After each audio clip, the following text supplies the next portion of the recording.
Well, I got checked back out in the Hornet and Super Hornet, so that was good. And then I got this.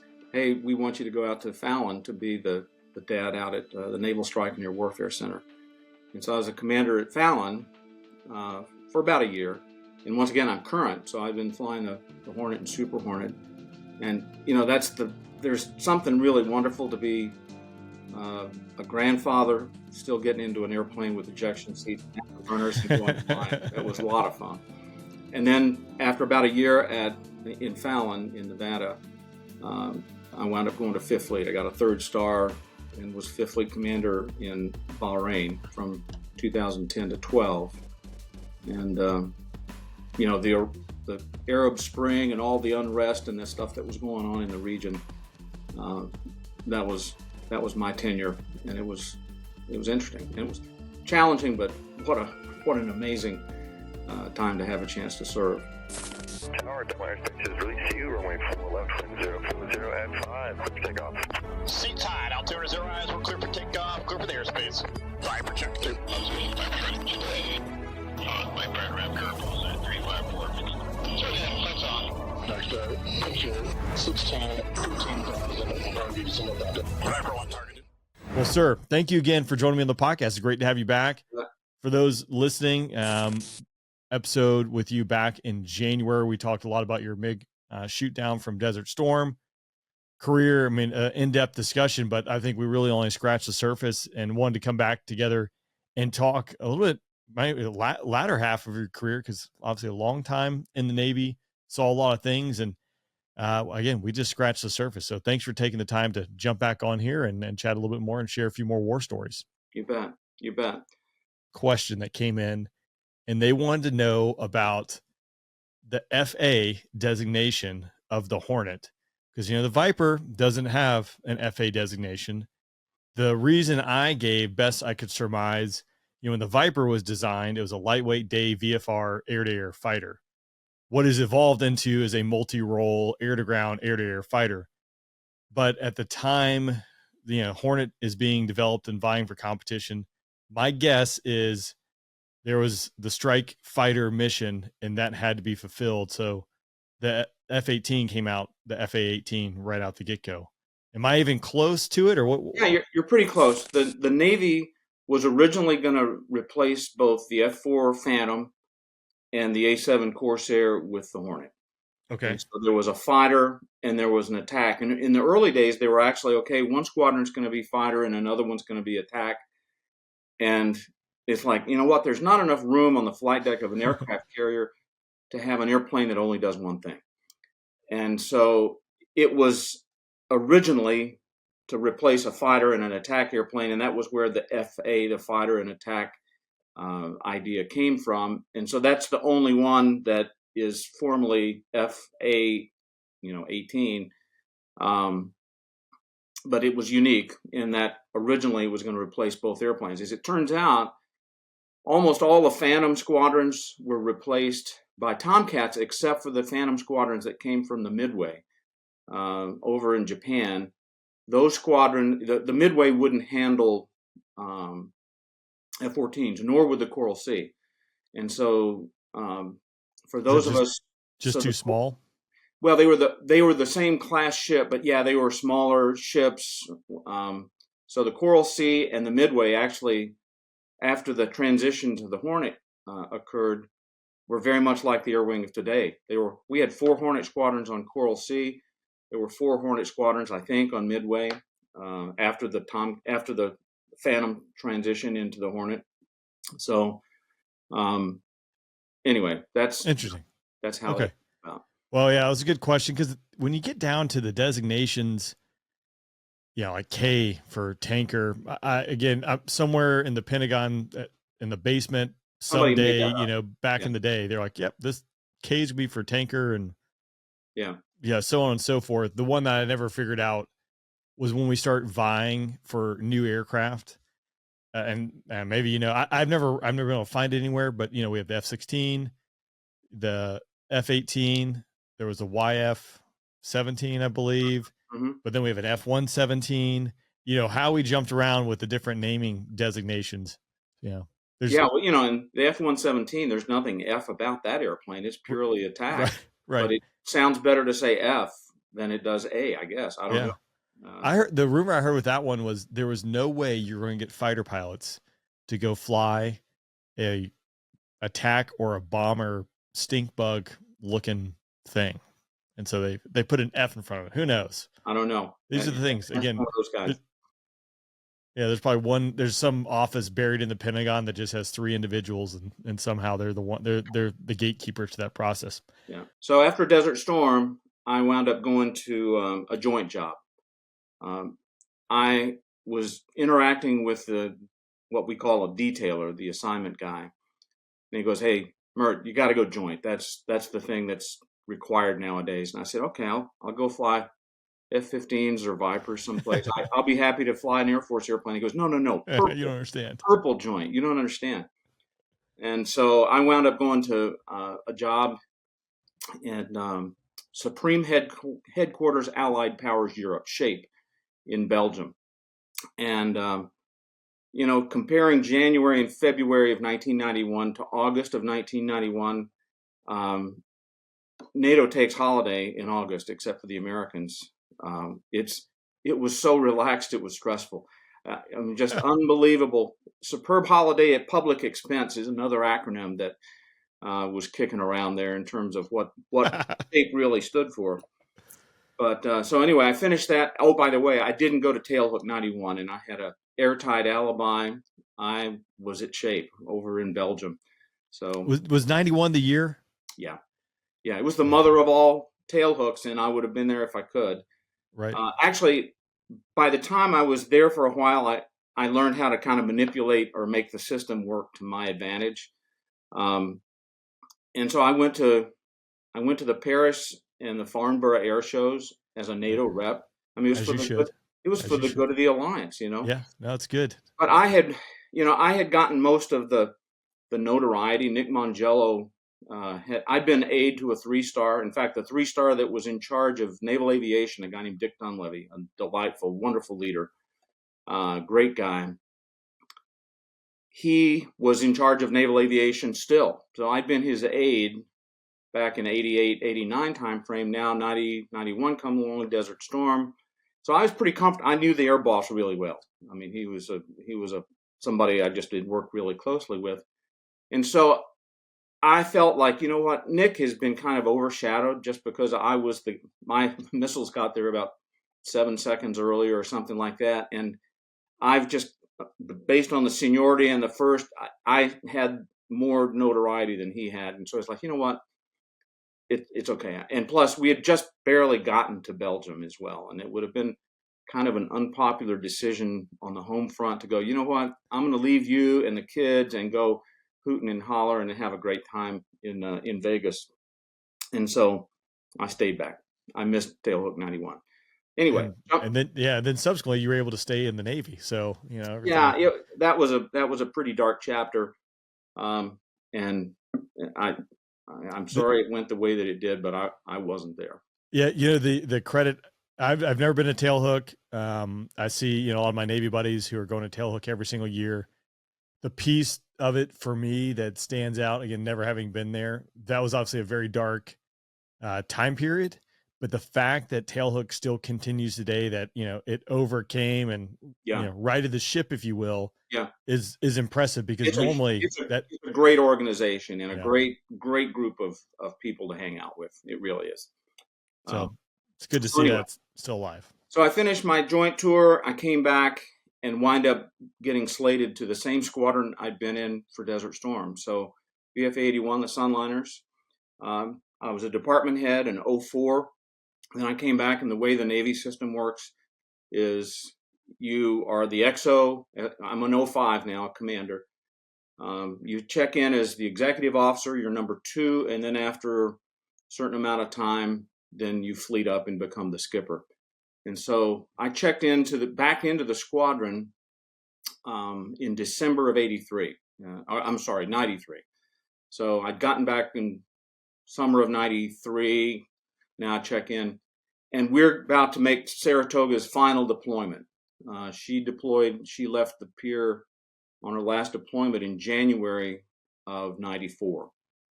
And so the airplanes are the same, the spaces are the same. There's a handful of people that may still be there, but a squadron is just like a river. You stick your finger in, you take it out, and there's a whole other group of people who have flowed through, and then you go back in. And so there was a lot of familiar, but there was a lot of new, just based on the fact that.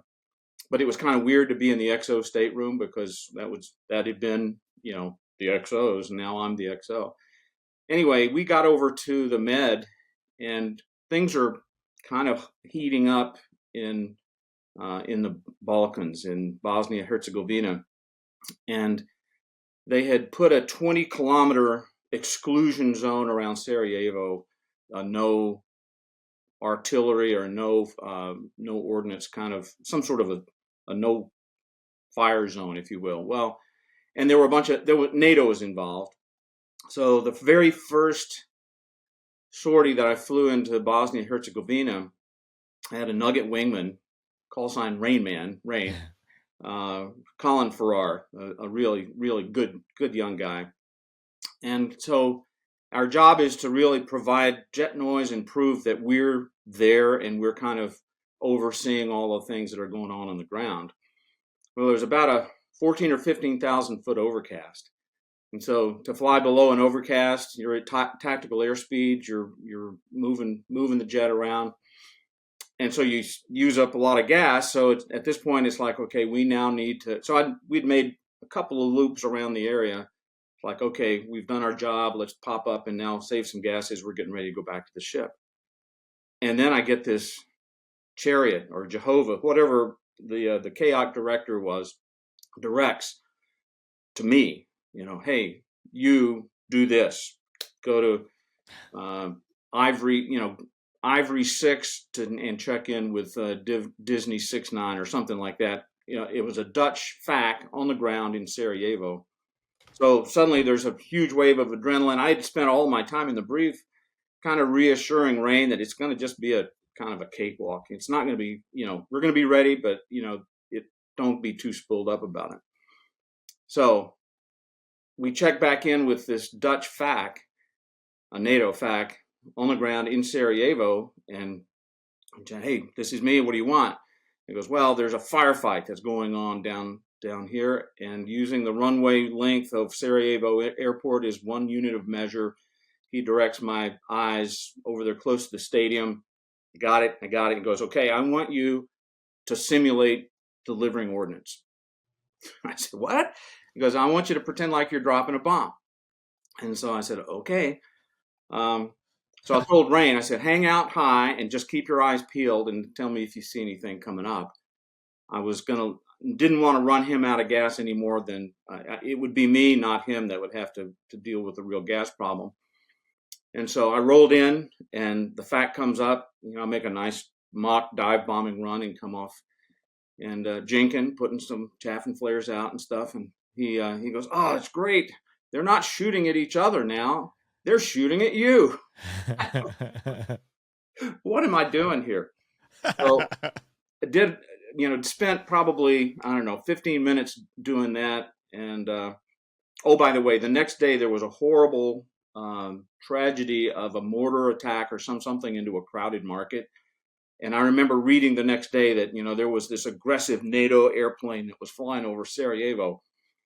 It was like, I was just doing what the FAC told me to do. I didn't actually drop anything. But anyway, got back to the ship. It was the first tactical hop that I'd flown since Desert Storm. So it'd been, 3 years, I guess, since I'd actually flown in a kind of a tactical environment. So, the whole thing, and then it wasn't that much longer. In fact, there were these Galebs later in February of '94. There were some Vipers that shot down some of these little Galebs up north, and that was another story in its own right. But we were in port when that happened. It was like, we didn't have that opportunity to. Oh, I mean, right place, right time. My last squadron. We might have talked about this in the last podcast. I can't remember. I know I've told this story. But while I was at Shaw, this is 2015 timeframe, the Gamblers, in our vault, we had the HUD tape from the 99 shootdown when it was a Gambler shot down a MiG over Kosovo. And Dog Geezy, he came back and walked us through it. Right. But the funny part was him telling the story. You know, he talked, you know, I trundled inside Mar and did all the thing, you know, all these tactical kind of, you know, blunders, you know, the fangs are through the floor, you know, you can appreciate. And, but he goes, the best part, he fast forwards through the story to the end, and there was a 4-ship of Eagles that were on the tanker. Number 4 was on the boom, just finishing. And he goes, that call came, they heard it. And the boomer he actually ran into was telling the story. They all jettisoned their tanks. They turn, they point, they go. You know, by the time they got to it, a Viper had shot down this MiG. You know, it's like, this is the one thing these guys exist for. You got a Viper doing their job. So yeah, that's awesome. That's good stuff. When was Scott O'Grady? Do you remember? Scott O'Grady was shot down in 96. Okay. Or that sound. Yeah. Well, here was I've got to think about that. It may have been later in 94. It was in 90. I think it was later in 94 because we had been there in February, March timeframe. And in 96, I made the first cruise as skipper now on Enterprise. So we had changed ships. I went from the oldest conventional ship in the Navy to the oldest nuclear ship in the Navy. And we came back and we're operating again in the Balkan, Bosnia and Herzegovina. And so help me, the same drop gate point system that they used when we had been there 2 years before had not changed, you know. So you'd be at altitude, you'd strangle your squawk, your mode Charlie, and just have, you know, mode 4 up, and the exact same system. And Scott O'Grady had been shot down in between those 2 times. I think O'Grady was shot down in the later in the year of 94. I think it was about probably summer or fall of 94. I think. I just looked it up. June 2nd, 95. Okay, 95. All right. So that is interesting. Because you definitely don't want to fly over the same point over and over again and have some variety. I think we've at least learned our lesson somewhat. Well, you'd think so. But here we were from February of 94. O'Grady was shot down in June of 95, and then we're doing this again in 96. And we were using the exact same. I didn't understand it. And I thought they'll never hit us twice. Yeah, maybe so. Anyway. That's scary. Yeah. Flash forward, I'm to go into the Iraqi freedom thing. I made, I left command of my squadron. I went to the Navy's Legislative Affairs office in Washington. Real quick before you jump into that, the rest of that cruise, Kosovo wise, was it mostly just overflight, show of presence? It was just provide jet noise. Yeah, it'd be there. And then, oh, by the way, we wound up going through, actually it was in 96, we were flying in the Balkans, and then suddenly there's something that's heating up down in the Gulf. And on Enterprise, we hustled over, this is now in 96. So this whole thing in the Kosovo, it wasn't Kosovo for us, it was Bosnia and Herzegovina. Yeah. A little bit further in, I mean, closer in, if you will. But no, it was just, you know, you're kind of on the edge of your seat and you're kind of prepared and briefed, but nothing ever really happened. In 96, we were doing this thing, and then suddenly there's this, hey, get down to the Gulf. We went on Enterprise. She's the fastest ship ever. And I think she swamped. We went through the Suez and down the Red Sea and around and back up into the Gulf. And then, so I don't remember there was a crisis. We didn't actually wind up delivering any ordnance, but there were, you know, that was kind of the nature of, you know, you're kind of the drive-by shooter. If there's a crisis, they'll send you around. There were some things that were kind of going on in Libya, for example. And, you know, the line of death had been defined. And so I was the guy that was, you know, in charge of the overall, this is 96 when I'm skipper. Okay, we're going to do this freedom of navigation into the Gulf of Sidra. And so you got to put your ships and that sort of thing. Well, the whole discussion of, okay, well, if the Libyan Air Force comes out, you want the wreckage to fall in the Gulf of Sidra. You don't want to, but for you to have enough room to consummate an intercept and not go into Libyan airspace yourself, then you've got to be, the whole arrangement geographically was difficult because we had these guys, our ships are ahead of where the airplanes are, if you will, because you've got to be in a place to have enough room to actually consummate an intercept so that if you had to shoot them, the wreckage would fall into the Gulf of Sidra. Anyway, that was an interesting challenge, but what was the drive? What was the drive to make sure that the wreckage fell into the Gulf of Sidra? Well, in other words, you don't want to violate. We're international water, international airspace people, right? And so we're exercising our right to operate in the Gulf of Sidra, and the ships had to go south enough to say that they're operating in there. But the airspace was such that, okay, if we're going to have an intercept here, you got to have some room. You can't go parallel to the coast and expect to have some sort of, meaningful tactical engagement, but, flying parallel to the coast. You got to be pointed at them to have a radar. So anyway, it was an interesting, nothing came of that, but that's kind of the nature of some of the deployments and some of the things that you're always in preparation for a contingency plan, a what if, You're looking at what would we do if throughout. Apples and oranges, said that a couple of times, but the F-22 balloon shoot down, I was going to give those guys credit because, they wanted that balloon, according to open source in the news, to fall inside the ADIS. Yeah. Right. I don't know how fast the current is blowing that balloon, how fast it's moving, but assume it's probably 80, 90 knots of current, or wind blowing it. So by the time that, the Raptors turn around, running down, the balloon is blowing east or, west to east, they're running north to south. Like, you got a pretty finite window to hit that balloon and make it fall inside those waters. But those are the kind of things that when you're training, at least, I remember as especially a young guy, you're, learning the tactics black and white, more or less. But then when you start throwing geopolitics into it and this nation's border or, this no-fly zone, whatever it might be, now you got to start building that into it, can make things a little complicated. But you're exactly right. I mean, when you start out flying, you're in a clean, restricted area or something, and it's a 40-mile or 60-mile set or something, and you do your stuff. But then you go to the Gulf. There's no clean 40-mile set. It's a very compressed set of, you wind up having to accommodate a whole lot of airspace and geopolitical considerations when you do that. Yeah, we had one mission. I didn't fly it. I mission planned it, but there was an instance escorting some B-1s into northern Syria. This time period, al-Assad, or Assad, you didn't know, friendly foe. He still's got an air force. But basically, there's a certain time period where the B-1s, that they would be basically inside a weapons engagement zone instantaneously. So now you start going down the rabbit hole of what ifs. Well, if they scramble a fighter off this airfield, which puts the B-1 in the weapons engagement zone, if they turn and point, is this them on a turnout for a departure?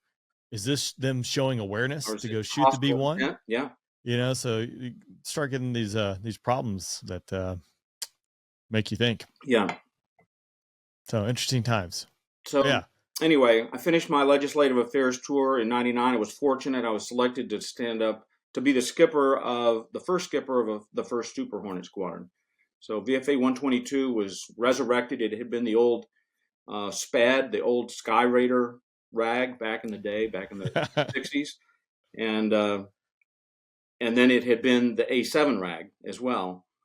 And so when A7s went away, 122 went away. And then when the Super Hornet came back, we stood it back up again. And so it was fun. I took it was an interesting time because the operational test and evaluation team at China Lake, VX9, they wanted to do basically like a set of squadron workups as part of the test and evaluation. And so we were getting jets in VFA 122 and we had air crew.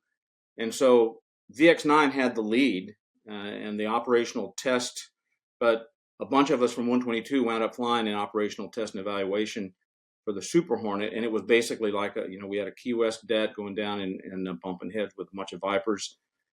We did a red flag. We went out on the boat. We did weapon. I mean, it was a full set of workups. With the airplane, it was really fun. Talk to me about the difference between the Hornet and the Super Hornet from your perspective. So capability wise, flying wise, etc. If you look at the airplanes from a distance, they look pretty much the same. The Super Hornet is about 25% larger shadow on the deck. It's got more real estate. It's got more pylons. It's got, it's like the computer that you bought in 1986 and then you bought another one in 1990, or you buy, the keyboard and the screen may look more or less the same, but all of the innards are really changed. And that's kind of, the Hornet was running out of room to grow, if you will. And so you were reaching the point where you're going to have to take something off to put it in. And, oh, by the way, we needed more ability to carry more stuff and to bring back more stuff to the ship. And, the original plan had been the A-12 was being developed back in it was the end of the Cold War. And it was going to be the Navy's stealthy airplane. It was a black program back then. And ultimately it was canceled, like in 1990 or 91. The Navy also had been continuing, they wanted to buy more F-14Ds, and the Office of Secretary of Defense, OSD, kept taking that money out. And so basically it turned, and then of course the peace dividend. So suddenly every airplane is a trade-off. And so what they did, Congress had told the Navy, it said, okay, here is your engineering, manufacturing, and development pot of money, E&MD. And if you step one nickel outside of this, we're going to cancel the program. And so that put a whole lot of focus into, okay, wow, we want everything that's good about the Hornet. It's reliable, it's maintainable, it works. We just want more capacity, we want more capability. And so the plan ultimately was take the latest lot Hornet, cockpit-wise, avionics, radar, and that was the baseline for the Super Hornet. And then, in due course, we've got electronically scanned array radars and all kinds of new kit that if we'd have tried to develop it the way that we normally would have, then we would have spent a lot more money. The technology wasn't necessarily mature, kind of that. So they took a very conservative approach, and it stayed on budget and it stayed on schedule, which is pretty remarkable for a DoD program. So it's just now the Legacy Hornet is referred to, the A through D, especially the early ones. They were nimble, they were light. They were great BFM machines. Super Hornet is a lot beefier. I mean, that there's more real estate behind you. But they developed some really good software that essentially makes the Super Hornet very, very hard to depart. I mean, and it's designed that way. So you can be way up high alpha and you can just go full left rudder, full left stick, and you can pirouette the airplane like that. In Legacy Hornet, it was much more of a technique rather than a procedure where you could swap ends and in a BFM thing. But you could stop and bring it back up again in a real high alpha kind of configuration. So and then of course they took that and retrofitted it into the Legacy Hornets as well. So a lot of synergy between those two airplanes. So I was Mr. Super Hornet for a while. And so I'd finished my tour as the skipper of VFA 122. I'm going to be a CAG. And so I was tracking to go to the first air wing with Super Hornets. And there was a guy who wound up getting fired as CAG in Air Wing 2. I won't bore you with those details of the names or anything, but I wound up, instead of going to the air wing that was going to get Super Hornets, I wound up coming to CAG 2, which was fine. Admiral Bowman, who was Air Pac at the time, he called me, and he goes, "Hey, Mert, I'm sorry, I need you over here in CAG 2 instead of CAG 11. I said, "Admiral, they're still going to call me CAG. I'm not unhappy. So I'm just glad to be here." So anyway, my DCAG deployment was on Constellation in 2001. And so it was a, quote, normal deployment to the region, to the Gulf. It was hot. I mean, we were on a conventional ship in the summertime in the Gulf. It's a physical impossibility to cool the ship cooler than the water it's in. So anyway, so I wound up taking command of Air Wing 2. We were out of the Gulf. We were coming home, and we pulled into Hong Kong in August of 2001. And I took command of Air Wing 2 at that point. Now, at that time, Connie's last deployment was going to be starting probably in about March or so of 2003. It's about an 18-month break in between. And so I thought that the only time I was going to really have command at sea as CAG was going to be this return leg at, the last 6 weeks of this deployment. So I was a little let down by that.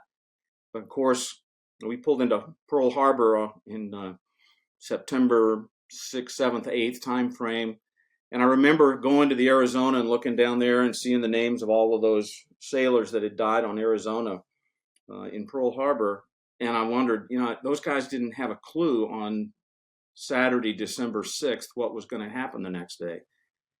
And I just had this thought. It's like, I wonder what we don't know. Or I wonder, I just had that kind of random thought. Wow. Well, 9/11 occurred on that Tuesday upcoming. And so we had originally, we wound up, there was a lot of, are we going to go back? We had just picked up what are called Tigers, about 1,200 friends and family of sailors coming home. So we had offloaded all of our ordnance and all of our ordnance except for a firepower demonstration. And we had 1,200 Tigers. We ultimately wound up just steaming on home and coming home and getting ready for what turned out to be a very short turnaround. And so we got home at the end of that week. We flew off, and that was in September, 12th or 14th or something. And then we wound up turning around and ultimately deploying, just a little bit over a year later. We deployed in October, of 2002 for what turned into the Iraqi Freedom Air Campaign. So we came back, it was a pretty short turnaround, but we were focused. We knew what we needed to do. And so now I'm CAG, and we get back into the Gulf in December of 2002. And there had been a Predator shot down by the Iraqis. And so back in the 2001 deployment, we would do these response options. You'd be flying around. You're flying all over southern Iraq. This is Southern Watch is what it was called. And essentially, Saddam couldn't fly any helicopters or any airplane. if he did, we'd shoot him down. Every now and then there would be a surface-to-air firing event. They'd try to bag somebody. So you were always, the fact that we, from 1991 until 2003, over that whole period of time, we had all of these different airplanes from all these different organizations flying. We never lost an airplane over Iraq for engine failure or for we did lose an airplane after Iraqi freedom in a midair. A couple of Marine Hornets had a midair after, in 2004 or 5 time frame. Right. But anyway, these response options before 9/11 had been kind of episodic. Every now and then you might get to go blow up something, but not very frequently. After the Iraqis had shot down the Predator, our response, I led the strike. It was the day after Christmas. And, that's the first time I'd ever used GPS guided weapons for real. So if you just look at the 12 years between 1991 and 2003, as I said, the jets all looked the same more or less, but the capabilities, we were carrying JDAMs and JSOWs and AMRAAM, all of these new weapons that just made the airplane so much more lethal. It's crazy to see the difference. And I'll to piggyback a little bit, my deployment to OIR, our squadron dropped the most precision guided weapons of any F-16 unit. The next squadron beat that. The next squadron beat that, and just kept, going and going. And our squadron commander at the time, he was talking about doing hot pits in Saudi Arabia where getting gas, loading up 6 bombs, going, hit a target, come back, hot pit, load up again, go and do it 3 times. Yeah. You know, trip turn, just dropping dumb bombs, dive glides. And, you know, here's an interesting, we used to, for our planning consideration, we used to use how many sorties per target. And in a given target complex, you'd have all these different aim points, or DIMPs, as they were called. I think they've come up with a new thing now that they call them, but a DIMP, desired mean point of impact. Think of it as an aim point. How many different aim points? And so you'd kind of do the strike planning in accordance with how many sorties per target are we going to go after? How are we going to build this thing in such a way so that we don't have mid-air collisions, or you just think through all of the what ifs of how do you get these bombs on target in the shortest amount of time without smacking into each other. But these are all dumb bombs in Desert Storm era. I shot harm. That was a smart weapon. I employed a walleye. That's a smart weapon. But everything else was dumb bombs. In flash forward now to 2003, every single sortie that I dropped ordnance on, it was a smart weapon. It was a JDAM or a JSAL, a Maverick, something that was, so big change. And so then we changed from how many sorties per target to how many targets per sortie, because now you're carrying 4 bombs on your jet. You can put 4 different aim points and hit them. It's all a function of your ability. So big sea change in terms of the precision and the lethality and the capability of the airplanes, even though they more or less looked the same. One thing that did happen, well, my Tomcat squadron, VF2, the Tomcat did not have JDAM capability at the beginning of the deployment. But through some heroic efforts, they finally got the software and they got this. And so our Tomcats finally were able to drop JDAMs, actually, once we went into combat. But that wasn't a capability that the Tomcat, even at that point, had. But some real hard work and some very good efforts to get the Tomcat a capability to drop JDAMs. Yeah, no small feat for sure. Yeah. So anyway, we got into the region.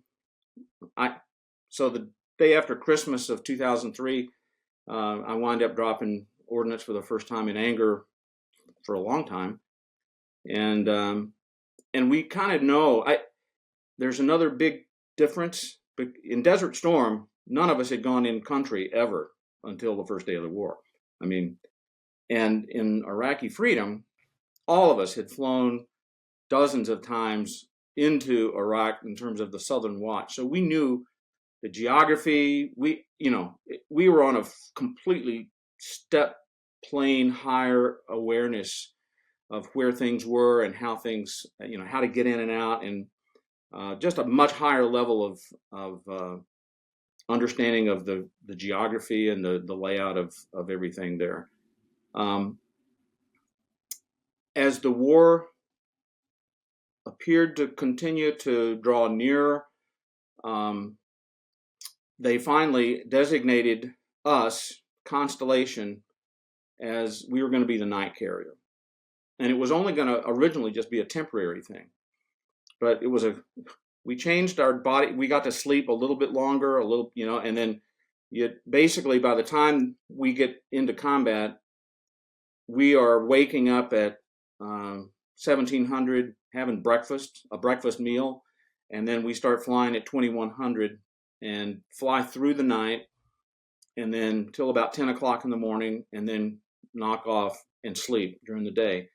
And it made it very good for the people who needed to do things in the daylight when the ship was out of flight ops, in terms of helicopter maintenance and a bunch of stuff that it was hard. It was really, it does something to your mind when you're coming back from a hop and you watch the sun come up over Iran. It's just, but that's what we did. And it was originally, it was going to be a temporary thing.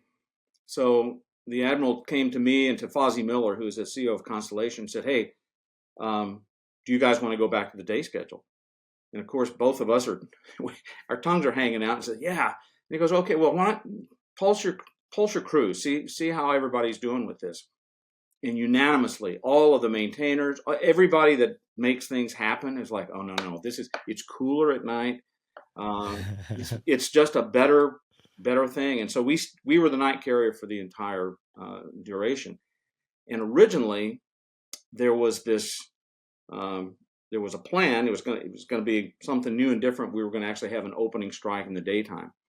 And then they thought, nah, maybe we don't want to do that. Maybe we don't want to do that. And so that's how I became the strike lead and mission commander for the opening strike. We were the night carrier, and then so the big guerrilla opening strike came to us, and I was CAG, and that was my job. So, right place, right time. One more time. That's all about right place, right time, right qualifications. I always say though too, night train's the right train unless you have to see the sunrise. If you see the sunrise, it's no bueno. I like flying at night, doing night ops, but if you have to see the sunrise, it's over. Well, I tell you, I watched the sunrise more times in that 6-week period from a cockpit, and it's coming up over Iran and the mountains of Iran.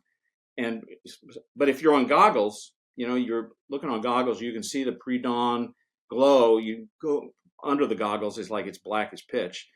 Anyway. But yeah, when I've had time just staring, just blinded with the sun rising, going east going eastbound to the tanker.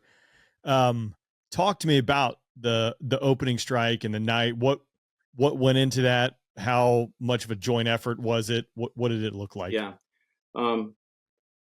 I'm going to reference back to Desert Storm for a minute because it'll help illustrate some of the progress that we made just in terms of connectivity and mission planning. The ATO, the Air Tasking Order, back in 1990 and 91 was literally we'd fly an S3 into Riyadh, and they'd come out with a disc, and we'd helicopter it over to the Kennedy, or they'd helicopter it over to us on Saratoga. Flash forward now to 2002, 2003. I'm now the strike lead. We're putting it together. We've got SIPRNet, we've got secure comms, and I'm talking to the B2 guys at Whiteman or the F-117 Bubbas and everybody, so we've got F-15Cs, we've got Vipers, we've got the RAF, those guys. We've got the land-based EA-6Bs. We got Marines ashore. We got 3 carriers, a lot of people, and so early on when we started, prior to the Iraqi freedom buildup, if you will, is typically only 1 carrier in the Gulf. Well, you can manage that just within your own lifelines. But then once you have 2 or 3, so we had Lincoln, we had Kitty Hawk, and we had Constellation. And so we built these 3-dimensional highways in the sky of getting to this point and how to get to the tanker, all calm out. I mean, everything is you launch and you go, and the tankers are going to be there over Saudi Arabia. But in terms of the coordination, I discovered that the B2 guys want to go a lot higher than I thought they did, and the F-117 guys wanted to go lower. And so now it's all right. I don't want to put a bomb through somebody's wing. And we also had preemptive jamming, and we had a lot of harm to suppress. I mean, this was truly the ultimate enemy air defense. I mean, it was a weapons engagement zone that was just black with envelopes. Now, had they been exercising their equipment, were they at the top of their game? I don't think so, but you still don't ever, you got to honor the threat. And so a lot of jamming, a lot of standoff kind of ordnance.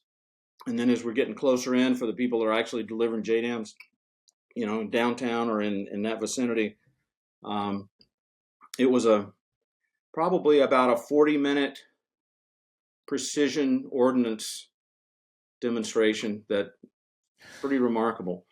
On goggles, without the goggles, we came out of this overcast as we're now coming up. There's a big jet stream from the west. And so there's, you always build a kind of a dog leg so you can either cut the corner or you can extend, just to get your time on target.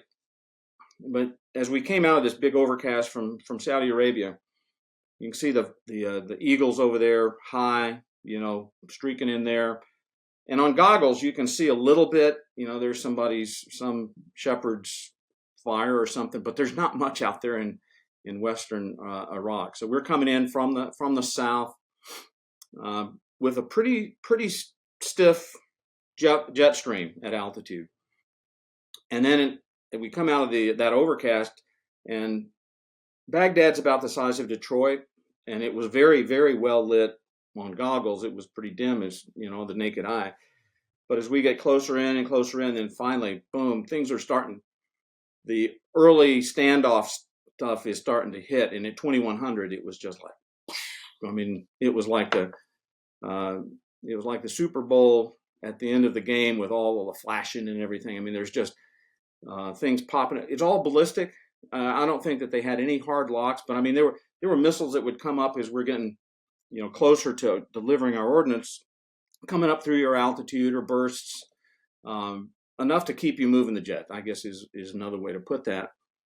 So I employed my ordnance, boom, boom, boom. First time I'd done like three releases from one jet at the same time.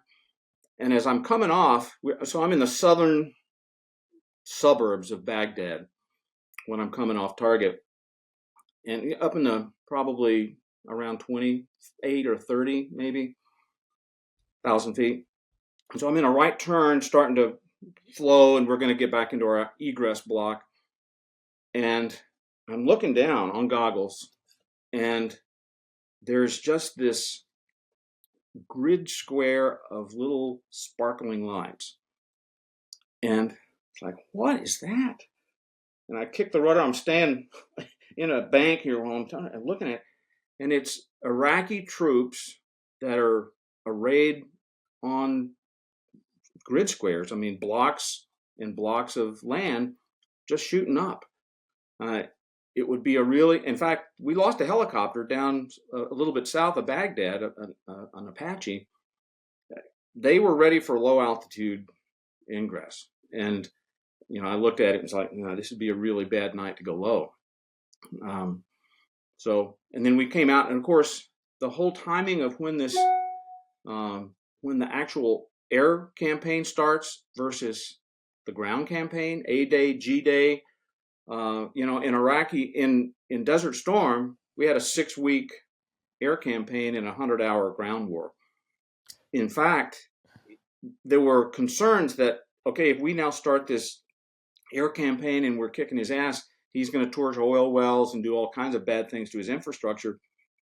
So it's like, actually, you could see the Marines and the Army guys going in through in and around Kuwait into Iraq early on. That night, and we had some soft guys that were working out west. There was a lot of activity prior to A Day, the air campaign kickoff. But so the number of in the old days, you'd put together a very well coordinated strike. Everybody has an aim point, timeline. Really. Kind of the last of perhaps the Cold War era tactics in terms of you got this big old gorilla that's going in there and crushing in temporal time their air defenses in such a way to get airplanes in and get airplanes out. But after that, it was almost all on call and close air support and all kinds of much more reactive and responsive, if you will. When Baghdad we had the big thunder run that went into Baghdad. I think it was in about April 8th or 9th. It was hard to keep tabs of which day it was when the number of your day changes at your midnight or noon body time. But I was flying on that, and there was a high overcast of about 20,000 feet or so. And so you're just nipping in and out of this overcast, and then there's some warthogs that are buzzing around. It was really chaotic. And I'm talking to this Army FAC, or JTAC, I guess I should say, and he goes, "Okay, you got the runway at Baghdad International. That's 1 unit of measure. Go north 1 unit. Yeah, but there's a tree line. I want you to put your LGB in there." Okay. And then I'm just getting ready to pickle And he goes, abort, abort, abort. There are friendlies in there. I was like, okay, I didn't, drop that. But it was just really chaotic right over Baghdad that night because there was just a lot of, but almost every hop thereafter was in direct support of the ground troops or doing something to either suppress. The early campaign, we were going after things like frog feet, these surface to surface missiles and things that could hurt us from a distance. But, there were some blue on blue. We had Patriots there was a Patriot that shot down a Hornet off of Kitty Hawk. And those Patriot guys were alone and unafraid. They were out there unconnected to a bigger picture. And apparently they had a little hit of something. And then the Hornet that was over at Big Lake, Habaniya or something, that shows up. And so it shows that he's going like, Mach 10 or some like a ballistic missile or something. So he was shot. There was an RAF. There was a Tornado, I think, that was a blue on blue. So at that point, as CAG, I said, okay, boys, we don't have anything to fear from the Iraqis right now, but we do from our own Patriots. It's time to leave all modes and codes.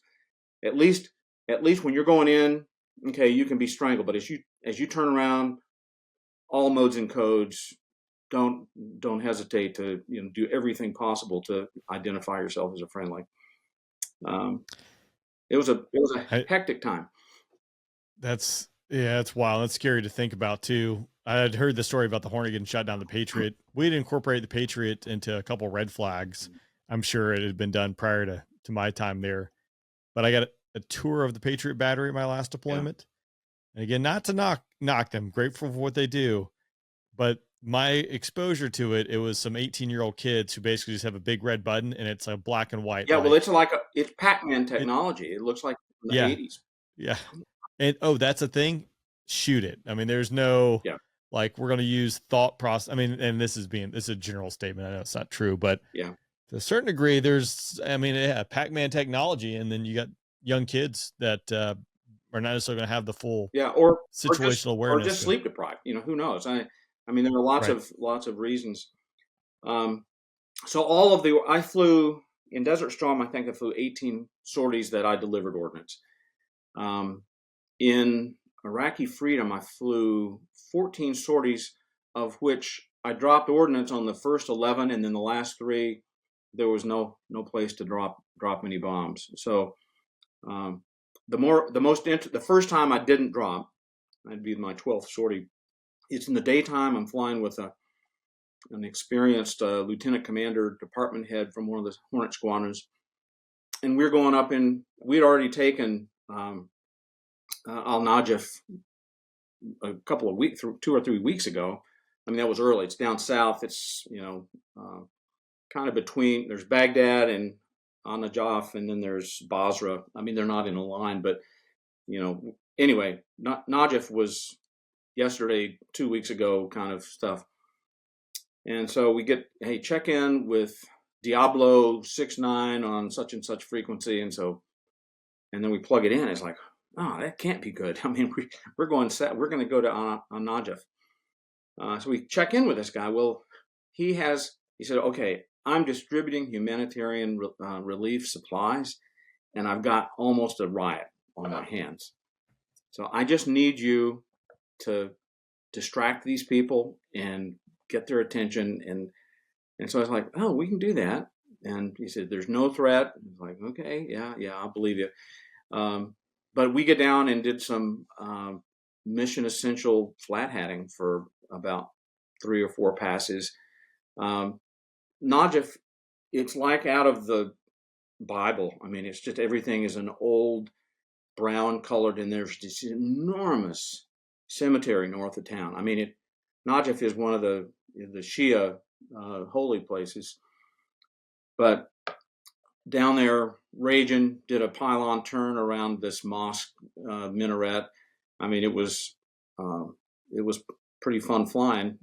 Still, at the same time, you're going, man, I sure hope that this is real. He goes, oh no, that's good. Diablo 6-9 was happy with what we were doing, and they're like, okay, I've just gotten to the point where I need to go home. And he goes, okay, thanks. So that was the end of my bomb dropping career at that point. I didn't know it, but now we're coming back. And so the last few sorties going in there, we're armed, we're ready and we're capable, but the need for any delivered ordnance had gone away. Had the Army Marines, had they taken Baghdad at that point? Mm-hmm. Yeah. Because, I mean, obviously, now you look back, I mean, gosh, it's been 20 years, which is, I mean, wild to think about. But that time period, obviously, shock and awe kicks off, take Baghdad, and then it's kind of a lull. Then the insurgency kicks back up. So I guess that period, you guys had obviously ousted Saddam, or he's on the run, right? But it's relatively common.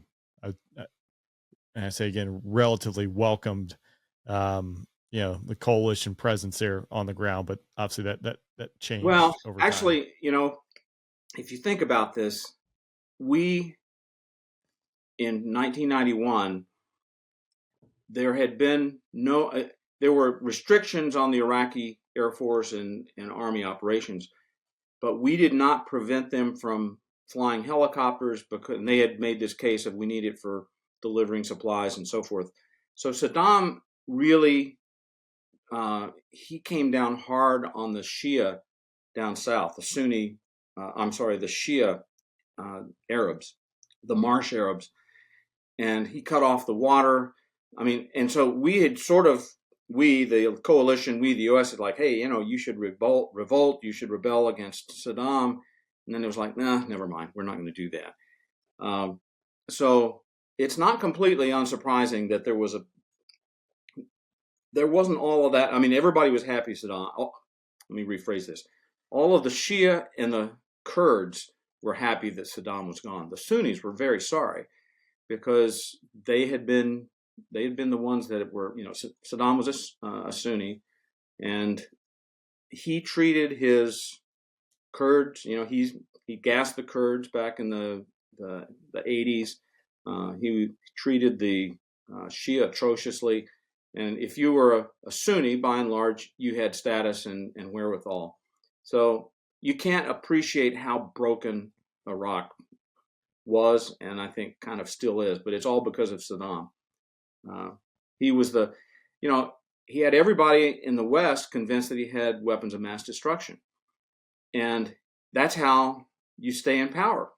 Even if you don't, you act like you do, and you drop hints that he does. And so everybody's like, oh gosh, he really probably does.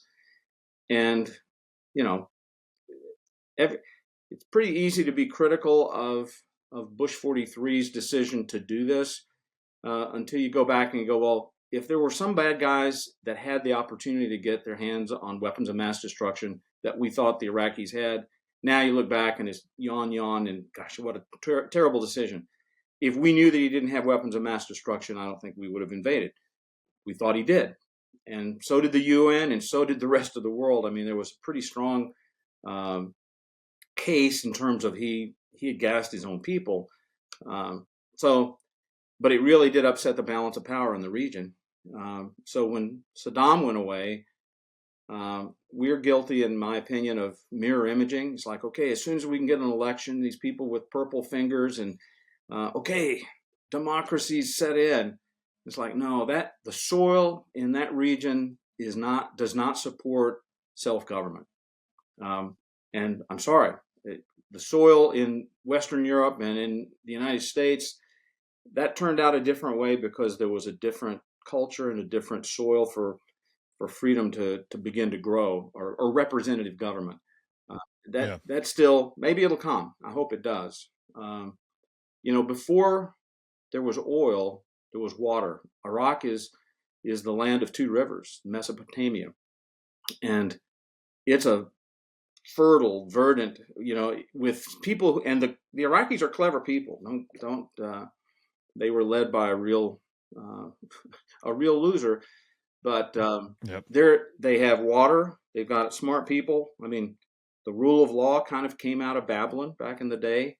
The concept of zero. I mean, it's got in antiquity terms, it's got a huge history, but it upset by knocking Saddam off. It upset the relative balance of power, because now over in Iran, it's really emboldened and strengthened in a way the whole Iranian influence in the region. I mean, Hezbollah and Lebanese Hezbollah in Lebanon.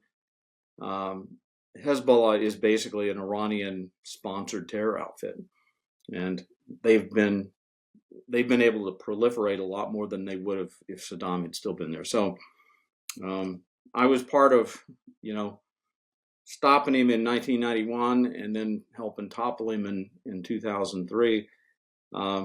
I wound up going to the White House after my CAG tour as the deputy director of the military office, and then I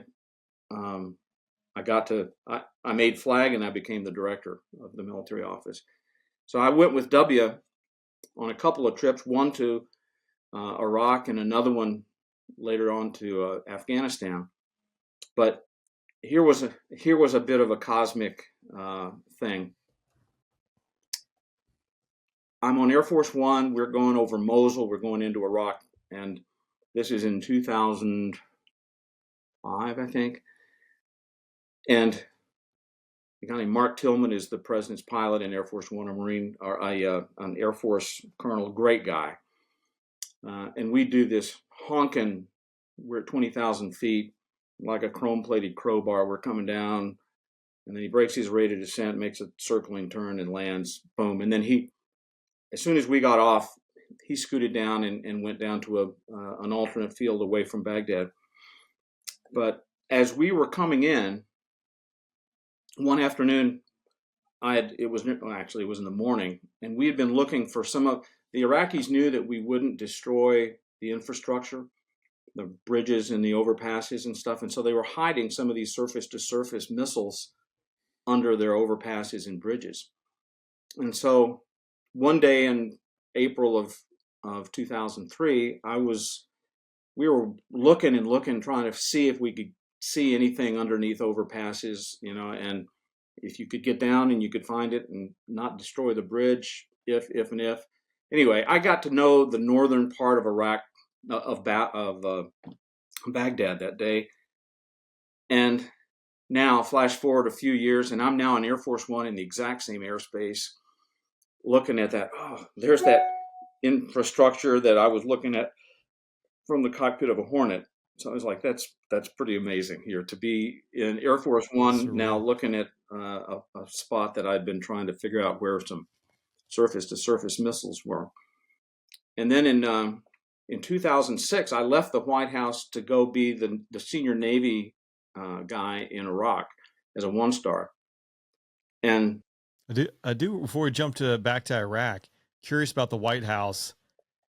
When you're, are you coordinating all of the logistics for the military that supports the White House when you're in that role? Yeah. All military support to the president is part of your job description. Okay, so like Marine One, Air Force One. It was very much like being a CAG. Okay. I had 9 squadrons or 8 squadrons in a detachment.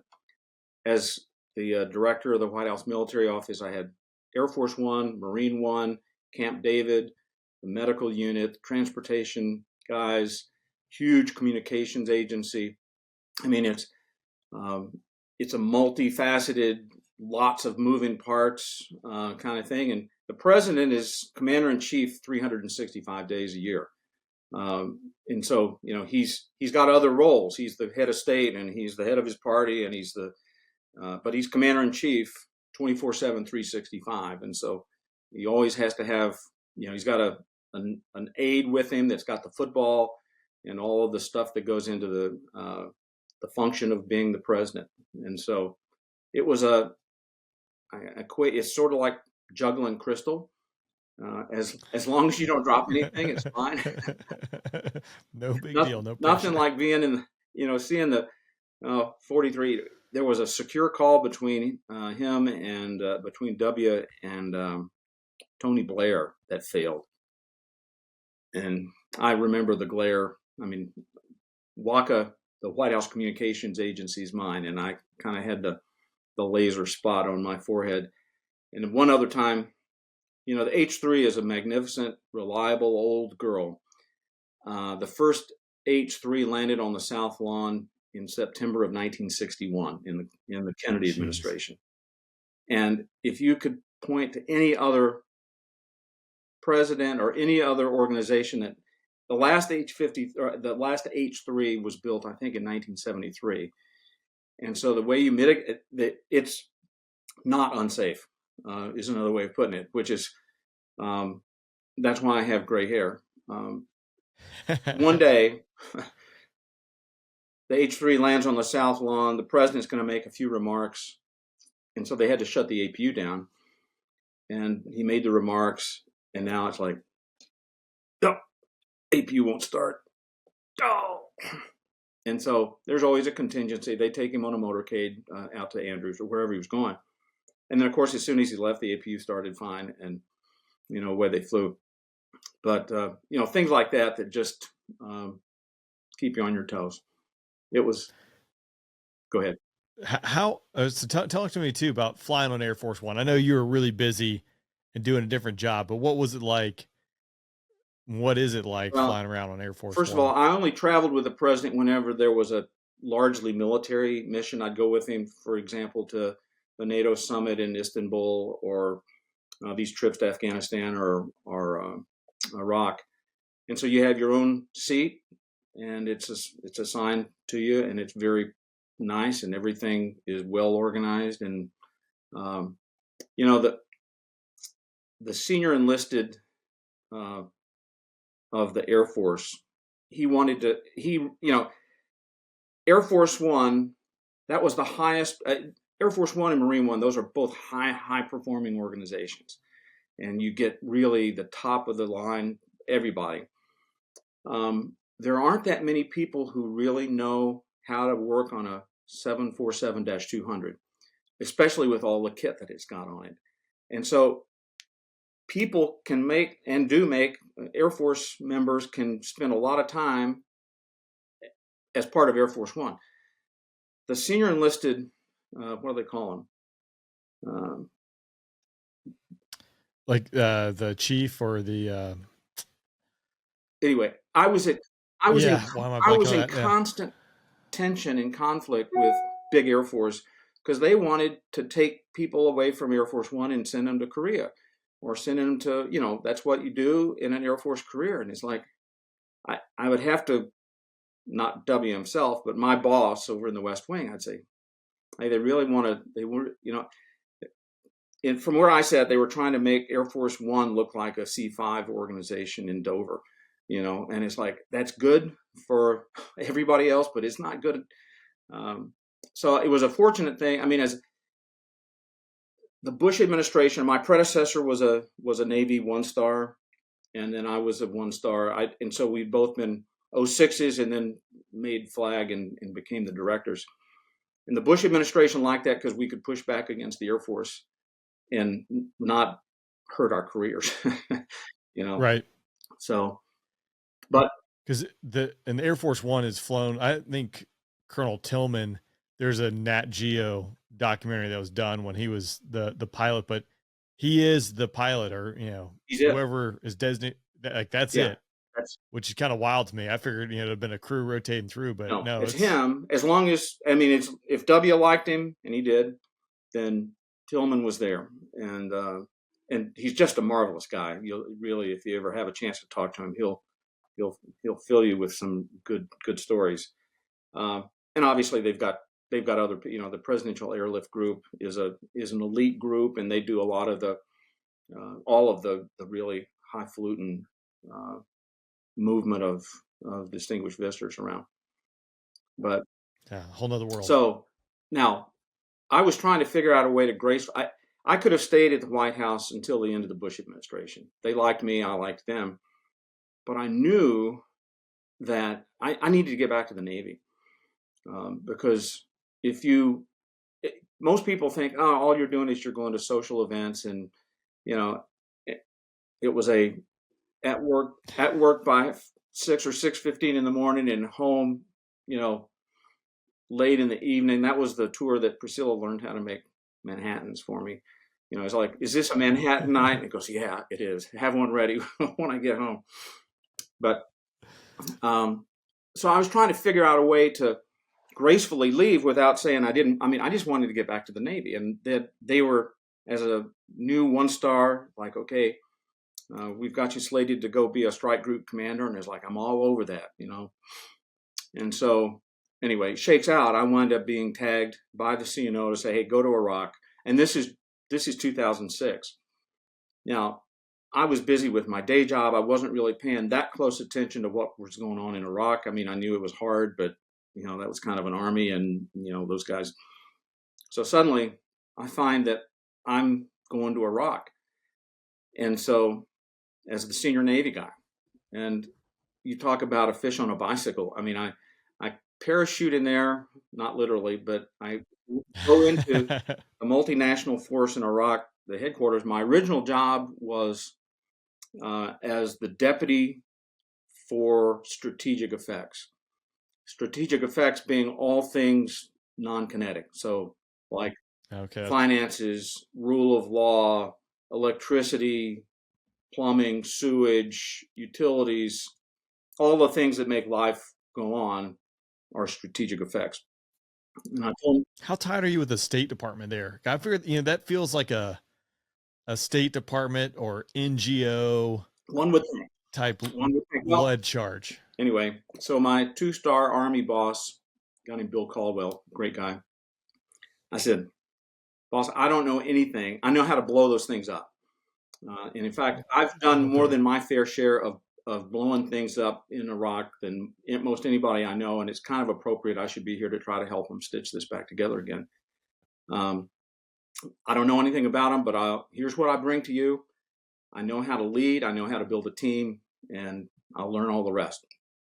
So I wound up going to a city council meeting in Fallujah in December of 2006. It wasn't the Star Wars bar, but it was pretty close. Really bizarro in Fallujah, downtown. Anyway, I'll cut to the chase. I wind up, there were all these visiting firemen that were coming over. And so General Jones, who was the former commandant and former EUCOM commander, he made a trip. And so I'm escorting, or I'm with him in some of this. And we went out to the Jordanian border out west and up to the Syrian border. I mean, he was just checking them, seeing how things were. So here were another couple of surreal. So we flew into Al-Assad, and I blew up a MiG-29 on the ramp in February of 1991. And so it was a surreal thing to get out of that C-130, which was, the bureau number was like 1961 or 62. It was an old guard C-130, but it flew fine. Don't get me wrong. But to walk over and be standing on a place that I've bombed before, that was kind of surreal. Wild. And then we get into a helicopter and we're flying out west, and we're in an H-53, a Marine bird.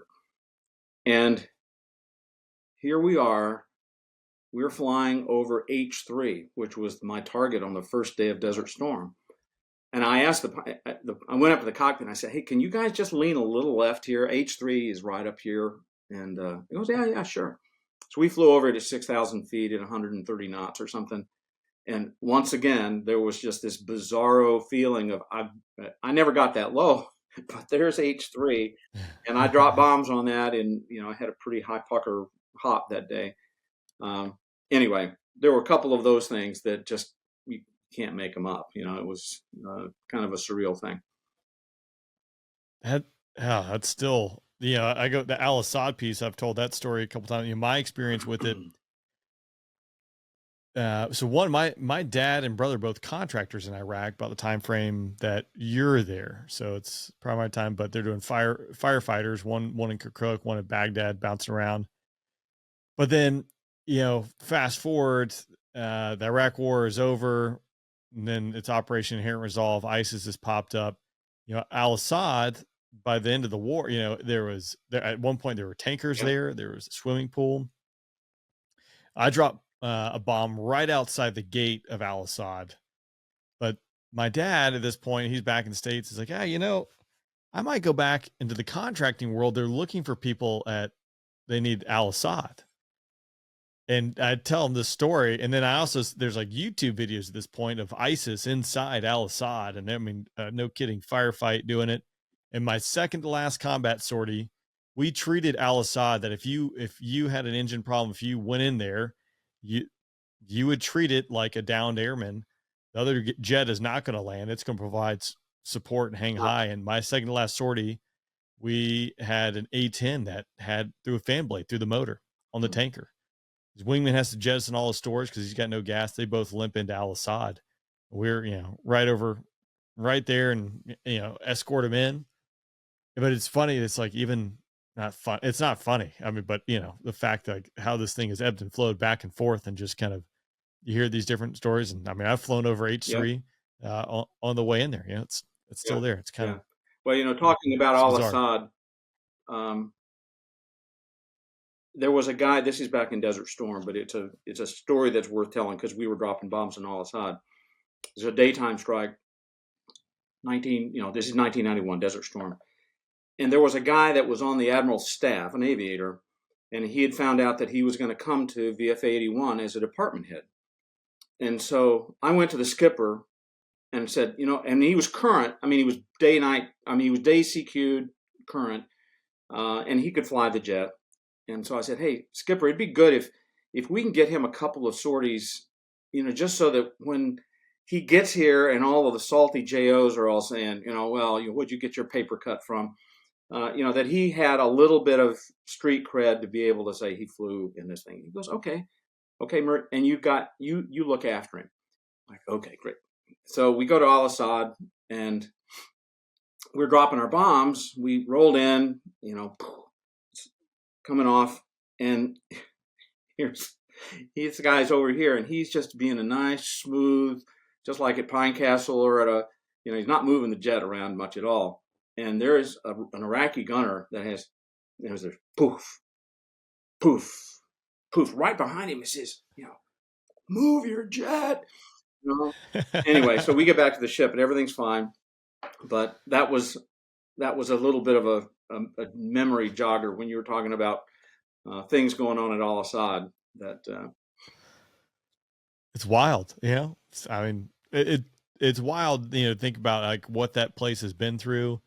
And then to me, the surreal piece is, at some point, again, there was a swimming pool and tankers sitting there just like it would be at Al-Udeid at the Kayak, and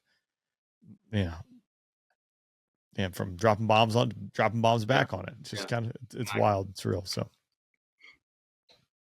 so that time period, so is the chief Navy, and I don't know what's the correct term, the head Navy officer in Iraq. I was just, I happen to be the senior Navy guy, What?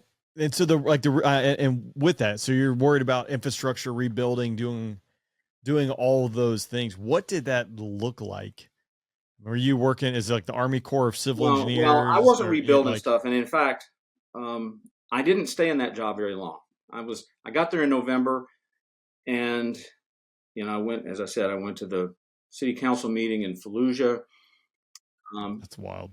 And later a couple of weeks later, Caldwell comes to me and goes, hey, how you said you know how to lead and you know how to build a team? That's what I need you to do. Oh, okay. So the comms, and this, we're not talking 6 comms, but we're talking about public affairs communications. So the comms section of this organization, they had some sort of an IG complaint or something, and then they'd done a survey, and it was a toxic environment. And part of the problem was there were just too many 06s. I mean, everybody had this feeling of, well, if he gets a good report card, I'm going to get a bad one. A lot of, scarcity mentality, or however you want to think of it. It was a toxic. I was oblivious. I didn't work with those people at the time, and so it was like, okay, there had been this IG complaint. We're going to put you in there. And so the Christmas present that Caldwell gave to the comms section was me. And so you talk about discovery learning. Ow, that's hot. Ooh, that's sharp. I mean, Saddam was hanged on December 28th or 30th or something of 2006, and they gooned it up. I think they decapitated him when they hung him. But we had captured a bunch of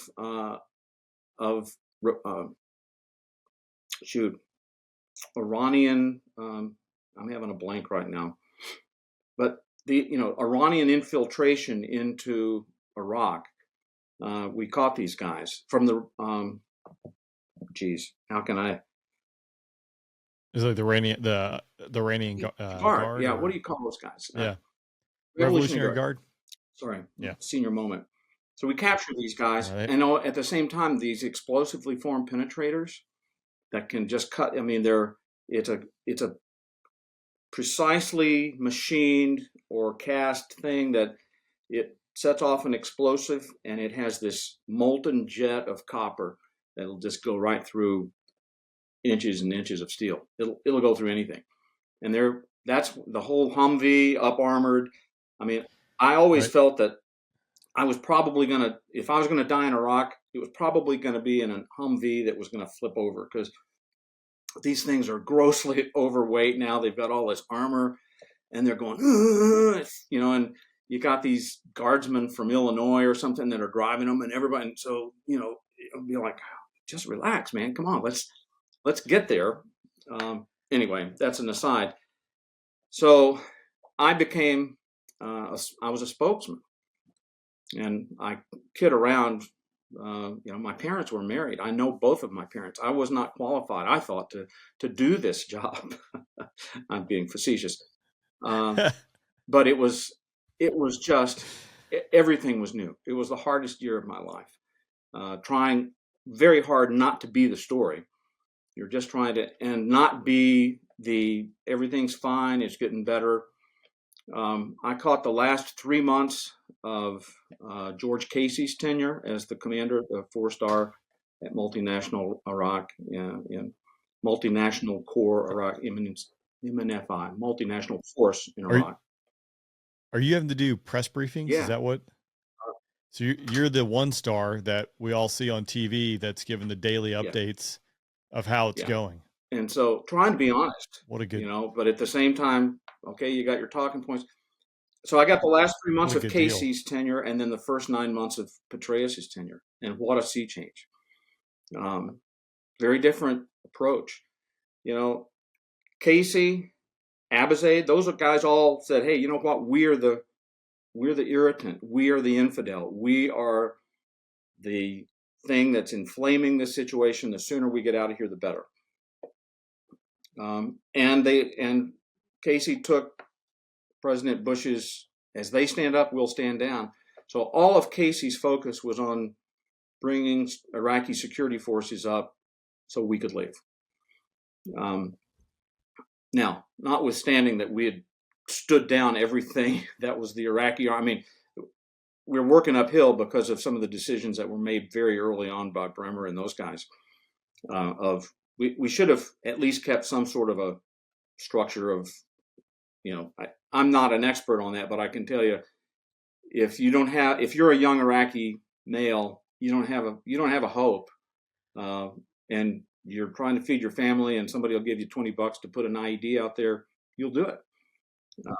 Yeah, because Bremer in that group, I mean, it was, like you said, very early on, the initial, and I am not an expert by any stretch of the means, but it was like, if you had any affiliation whatsoever. It was completely, it would be like trying to run Germany without anybody who had ever worked in the Nazi organization. Yeah. No. Yeah. If you were police, army, anything, knows how to make the place function. Strategic effects, like, electricity and plumbing and rule of law and all that stuff. So Petraeus gets there, and one thing that struck me when I first got to Baghdad was I expected it to be pretty austere. I mean, we were in the palace, but and so I'd been eating. There was a little kind of salad bar place that I would just go to eat instead of the big dining facility, the DFAC.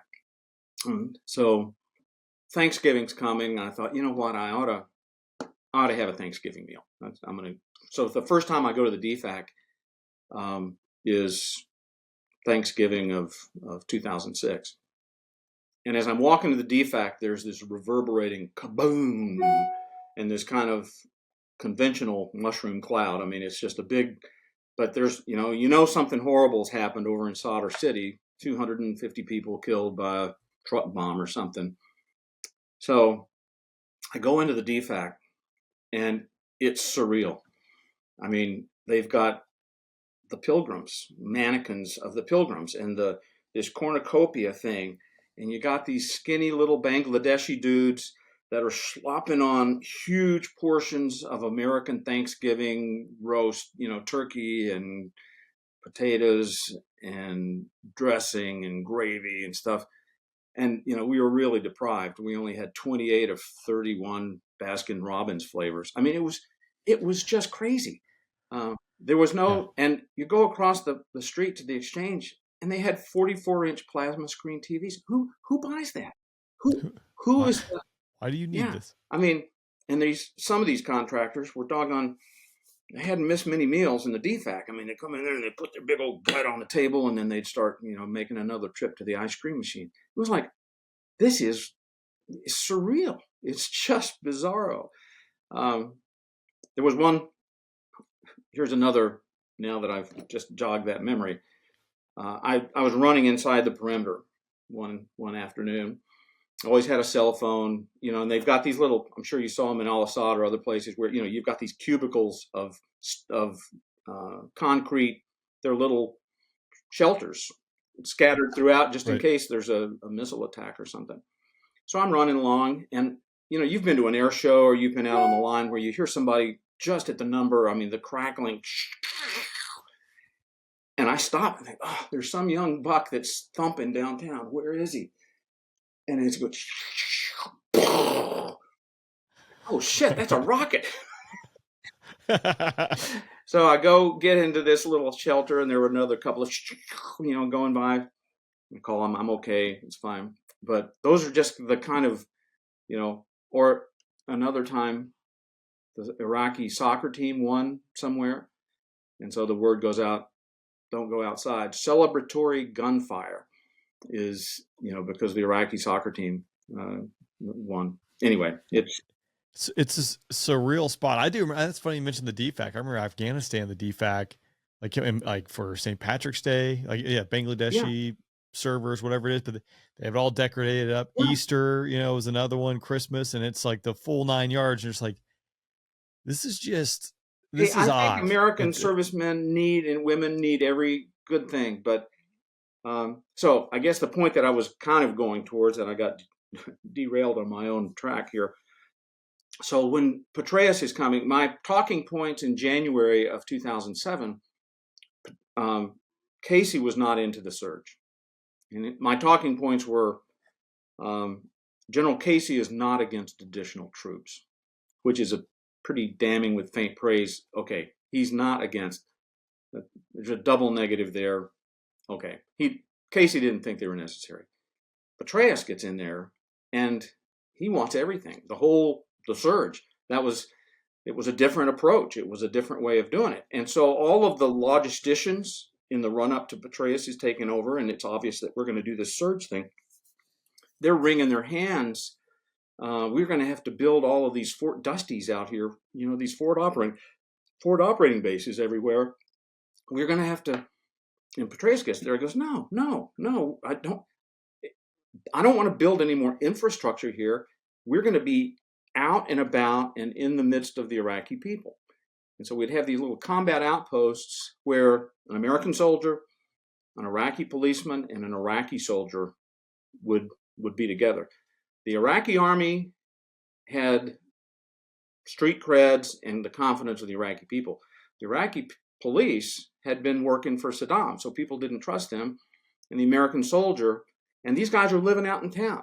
And they was going, well, you're going to have more casualties.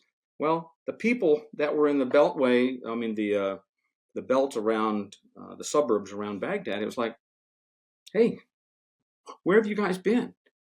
For the last 3 years? Because we had just been hunkered down focused on Iraqi security forces, you know. And it's like, well, we'll talk to you if you're going to stick around, but if you're not, then we won't. And it's like, no, but the way to, you know, so Petraeus's focus was very different of protect the people. And once you establish the fact that they know that you're there to protect them, they'll tell you, hey, that car doesn't belong here. It came from, you know, somewhere else. So the surge was just a completely different mindset in terms of how to tackle that problem.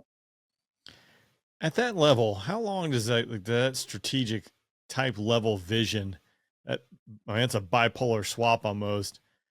How does that translate down to the tactical level? Is there resistance, you know, at the 07, 08, you know, the like that general officer rank to 06 rank? Is he having to clear people out? Like, or is it like, hey, the new boss is in town and this is what we're doing? The new boss is in town and we're going to salute smartly and carry out the plan of the day. So there wasn't any, as far as I could tell, there was no passive aggression or, you know, passive resistance or anything. Like, okay, it's pretty clear that doing the same thing over and over since 2003, 4, 5, and into 6, we weren't getting any different results. When I first got there, I made the rounds. I'm talking to talked to the UN guys. I talked to our State Department guys. And this one guy, he was pretty dried up. He'd been there for quite a while. And I said, wow, it looks like we've got an eventful year coming up. And he goes, yeah, we've had 3 eventful years.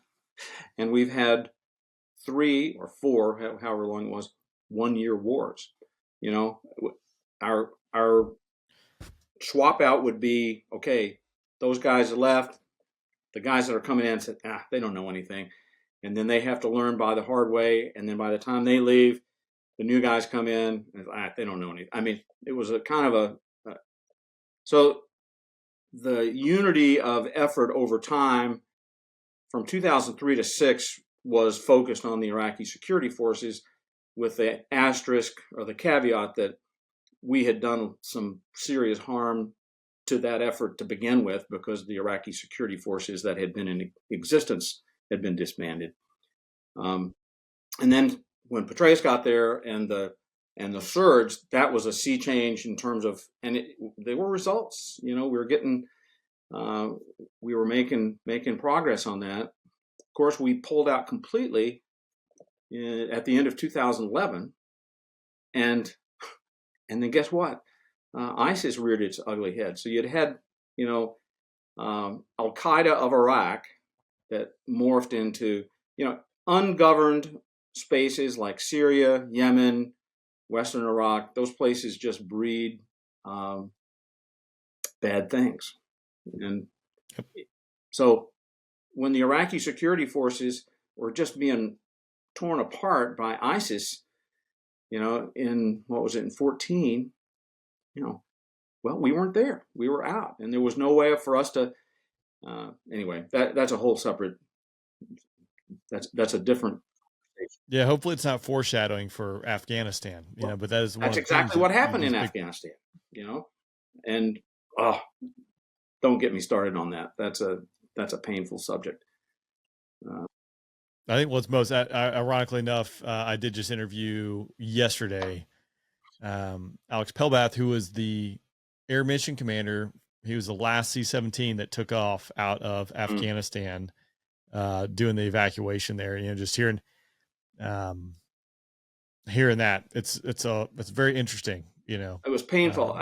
For anybody who's poured sweat and blood into this, trying to do that job, I was almost nauseated. I mean, I was sick to my stomach. That's what I think a lot of us. He told two aspects in that story. He told many aspects that were profound, but you know, having spent a lot of time there, and I think this is something that's very frustrating, because you know how we cleared the runway, you know, after the initial kind of just chaos there, like the 15th, 16th, 17th, he goes, it was the Taliban. We had to work with the Taliban. You guys got, you know, the 82nd Airborne got there. The Apaches couldn't clear the runway. The 82nd Airborne couldn't clear the runway. It was the Taliban in their white robes with their canes beating people off the runway. And he said the leaving Afghanistan, you know, it's this night, Xville, there was a group of Taliban that jumped the fence, and he goes, everything's blacked out. You're on NVGs. We turn to take the runway, and you see them over the fence, and they're just waving. He goes, if they knew what the middle finger was, that's what it would be. But that was their send off there. Yeah, that's a whole nother thing. Time will tell how that plays out, but my gut reaction, not a good thing. I agree. So sorry to digress there, but yeah, that's a rabbit hole I could go down very easily, but that's another day's conversation. Flying is much cleaner. Yeah, it's simple. Give me a target, give me an objective, give me a mission. And that's while you're at a tactical level flying missions. Obviously, there's strategic level implications that can quickly occur at that, but not always black. It's a dynamic situation, but hey, I have the rules of engagements, and I'm have the authority to make decisions. And I'm going to go out there and act appropriately, do so. Not have to necessarily always play games. But so you obviously see the transition, that time period in Iraq. You mentioned Patriot comes in. And again, for those listening, I'm thinking, as you mentioned, we didn't have where everyone's driving around in light skinned Humvees. So then there was no, people were missing body armor. I remember stories of those days where family members were buying body armor for their loved ones, sending them overseas. They're jerry rigging Humvees to up armor. Then, the advent of the MRAP then comes to light. And they, start going through this process. I think and that's probably one contributing factor to a fighter pilot shortage in the Air Force is during that time frame, as a lot of the money gets sucked into the Army for the surge, for MRAPs and things like that. You don't have as many guys and gals going through fighter training.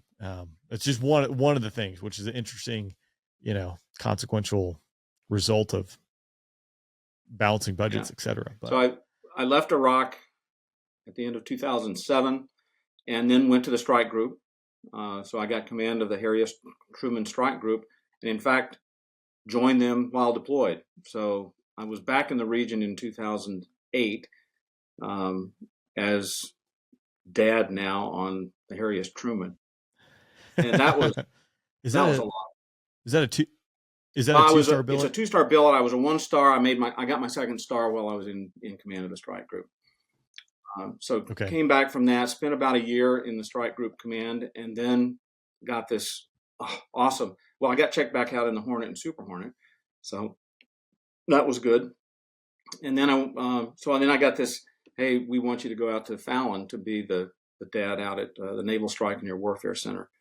And so I was a commander at Fallon for about a year. And once again, I'm current, so I've been flying the Hornet and Super Hornet.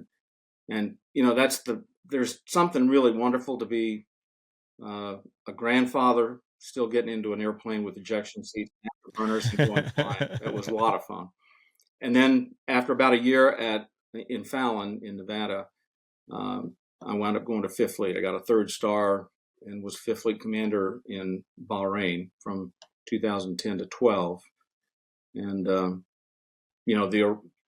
Arab Spring and all the unrest and the stuff that was going on in the region, that was my tenure, and it was interesting. It was challenging, but what an amazing time to have a chance to serve.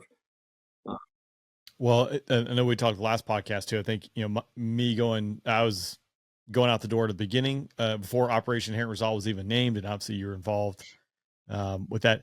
Can you talk to me as an Air Force guy and educate me? So as a strike group commander, what is that like? So the strike group commander is responsible for the function of the entire carrier strike group. So you've got a carrier, you've got a replenishment ship, you've got a handful of guided missile destroyers. You'll have an associated submarine that's in kind of associated support, not necessarily always assigned to you. So about 7,500, 8,000 sailors, something like that.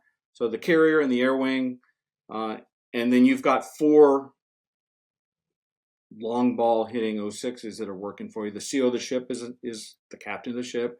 CAG is the guy that's responsible for the air wing. You've got the air defense commander, always a surface warfare guy, the CO typically of the Ticonderoga class cruiser. And then you've got the Desron, the destroyer squadron commander, and he's also a surface warfare guy. And so it's your job to make these guys, work together and ensure that you're doing all of the things, being at the right place, doing the right things at the right time. It's a new level. Being CAG I kind of knew what was going on, and then you get to be strike group commander, and you go, okay, I got even more. I have a better understanding of kind of what's going on. I always make a lot of jokes about landing on boats. Something I just don't want to do. It sounds terrible. It's the most exciting thing you can do with your clothes on, man. I don't know. You and I might have different. We'll agree to disagree. I had my buddy Feed on here talking about landing, in a thunderstorm on the boat with no gas, the rolling pitching deck. I'm just like that sounds absolutely terrifying to me. But as an air wing commander, to never having been that, nor will I be, but I can envision, you understand air warfare and how that goes. When you become the strike group commander, you're mixing a little bit more boat life into it and moving that around. When you mentioned like a submarine, I'm assuming that's like a submarine that is there for protection and defense of the strike group, depending on how that moves around. But I mean, that's something as a pilot, you probably never thought about as an 03 or an 04, what this guy is doing out here floating around and how that plays into the moving base, Shaw Air Force Base, a fighter base, probably 5,000 people or so. Runway, one of the illustrations, at the very beginning of the anti-ISIS campaign, we CENTCOM are working on getting the overflight and base access in the region to carry ordnance and to drop it into an Arab neighbor's nation. And so the only people who could drop ordnance at the beginning of that were the guys on the carrier, because there was no permission slip that was needed. There's an American flag that flies on. It was the George H.W. Bush, as it turns out, that's conducting out. And so for the first, probably 6 or 8 weeks, the only ordnance that's being released was coming from Navy airplanes, just based on the overflight and base access issue, and being able to load ordnance and then take it someplace else. So carriers, they're not the end all be all, but they're a facilitator. Back in the 90s, when the whole thing in the Balkans was heating up, the Italians were not real shot in the arm about using Vicenza as a place to fly out of for NATO and for the U.S. Air Force. And so it's like, okay, well, we're going to just do this with aircraft carriers then. And it's like, oh, okay, well, if you're going to do it anyway, you might as well go ahead and fly out of Vicenza. So, I mean, there's some synergies that come along with, it's not just one, it's not just the other, but it's the combination of the two that create that capability. So projection. Anyway, I finished the Fifth Fleet tour was fascinating. It was really, Jim Mattis was my boss. I'm a Mattis trained man. I met Mattis for the first time in Ramadi. There was a shake fest out there, more of this stuff that we were trying to do in terms of establishing a rapport with the Sunnis and kind of turning the sheikhs away from the Al-Qaeda side and bringing them back to to working with us. But so I'd met Mattis first in Ramadi when he was the 3-star Marine out there in charge of what was going on in Western Iraq. And then he wound up being my boss. He was CENTCOM when I was Fifth Fleet. Patriot was originally going to be CENTCOM. And well, in fact, he was CENTCOM. But then McCraven, there was a derogatory article in Rolling Stone about McCraven. McCraven got fired. Petraeus, this was the summer of 2010. Because was McCraven's article about Obama? Yeah. Or the administration. That's what I was like, about, very critical about the Obama administration. Then that, automatic. He was relieved.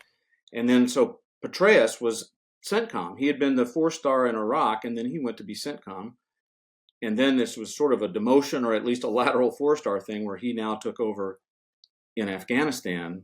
And Mattis had originally, he was going to retire. He was at the Joint Forces Command, and Mattis didn't have any place to go. Suddenly, Petraeus goes to Afghanistan, and Mattis then becomes CENTCOM. So some big, dominoes that were falling at that time.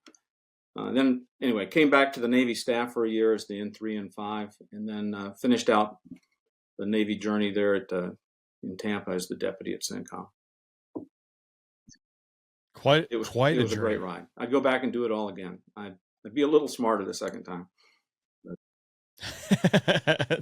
Well, I know I did ask you, if you found 15, 16-year-old walking down the street, could ask you again, but what do you find yourself doing in your free time now? Are you retired? I'm consulting, I'm writing, I'm working out, I'm playing the piano, traveling. Okay. I don't know how I squeezed that pesky thing called the job into my life before. I'm busy, and these are the good old days. This is the sweetest chapter in our life. I love it. If you went back and you said you do it a second time, you do it different, what would you change? Well, I would have taken the shot on that second MiG over H3. I would have gone down there and that's tough. Gunned him or something. I didn't know who he was, and I didn't want to get mixed up with him. But I would, if I knew then what I know now, I would have bagged him. I wonder if it was a gear problem or if it was a honeypot there. Well, there was more than one. I only had a lock on one guy, but there were some altitude splits in that. What else would I do differently? Well, I'd just be a little bit smarter. I loved what I was doing. I really enjoyed the people and the mission. After my first cruise in 1980 and 81, our oldest son was then just under, I guess he was almost a year old. And he didn't know me when I got home. I mean, who's this guy that's pestering mom? And I said, man, there's got to be a better way to make a living. But over time, you kind of grow into I loved the flying. I loved the camaraderie. I just finished a reunion of this Golden Eagles outfit in San Antonio. And I mean, guys like, I'm not worthy to be in it, but I mean, guys like Jim Lovell and Neil Armstrong and Gene Cernan, Jim Stockdale. I mean, incredible icons of aviation lore. And it's just a great crowd. There's no other that I'm aware of. There's no other lane of life that has that kind of camaraderie and that kind of, and you can pick up with an old friend 40 years later, and you're right there where you were as JOs before, Yeah, it's interesting. I was actually just having this very same conversation this weekend with someone who flies C-17s, and we had never met before, but it's kind of going through this exact same conversation. I don't know if you're obviously faced with a lot of adversity, and there's some tough times, right? But you're doing it together, which then kind of bonds you, but then it makes the times that are good that much better. Yeah, I don't know. It's interesting. Well, sir, thank you again for joining me on the podcast. It was a pleasure to be able to talk to you again and just hear a little bit more. I know we're probably still just scratching the surface, so thanks for taking the time.